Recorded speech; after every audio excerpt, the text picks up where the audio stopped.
क्योंकि आगे अगली खबर भी महाराष्ट्र से ही है, जहां पीएम मोदी का उद्धव ठाकरे पर बड़ा प्रहार। ठाकरे का रिमोट कंट्रोल कांग्रेस के हाथ में है।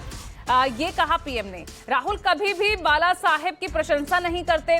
उधर संजय राउत ने पीएम के बयान पर पलटवार किया और कहा कि किसका रिमोट कंट्रोल किसके हाथ में है, ये जनता तय करेगी।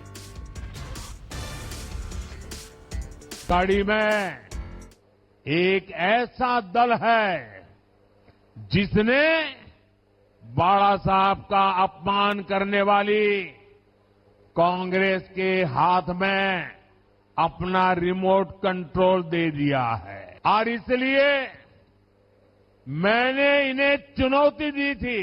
कांग्रेस के शहजादे के मुंह से बाला साहब ठाकरे की प्रशंसा के लिए कुछ बात जरा बुलवा के दिखा दीजिए। हिंदू हृदय सम्राट बाला साहब ठाकरे। हमारे महाराष्ट्र में जो समृद्धि महामार्ग बना, उसका नाम बाला साहब ठाकरे महामार्ग नहीं है, उसका नाम हिंदू हृदय सम्राट बाला साहब ठाकरे महामार्ग है। जब सरकार हिंदू हृदय सम्राट बाला साहब ठाकरे नाम देती है तो उद्धव जी के साथी कांग्रेस वाले क्यों घबराते हैं बोलने में? अरे थे, हिंदू हृदय सम्राट थे, उनको ये पदवी मिली थी। आजकल तो शहजादों को छोड़ दीजिए, राहुल जी को छोड़ दीजिए, स्वयं उद्धव ठाकरे जी की शिवसेना भी शिवसेना प्रमुख बाला साहब ठाकरे बोलने लगी। उन्होंने भी हिंदू हृदय सम्राट बोलना छोड़ दिया। प्रधानमंत्री के बयान पर महाराष्ट्र की जनता विश्वास नहीं रखती। ये महाविकास आघाड़ी है, हम तीनों एक साथ है, हम एक है और आपसे ज्यादा सेफ है महाराष्ट्र में। और दूसरी बात ऐसे, किसका रिमोट कंट्रोल किसके हाथ में है ये जनता तय करेगी।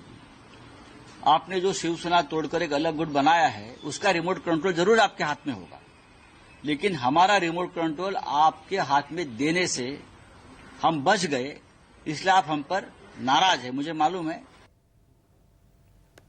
तो यहां विनोद लगातार हमारे साथ बने हुए हैं। विनोद, अब जिस तरह से यहां पर बटोगे कटेगे को लेकर जो आरोप प्रत्यारोप, अब यही जो वार पलटवार की राजनीति है वो रिमोट कंट्रोल तक आ गई है।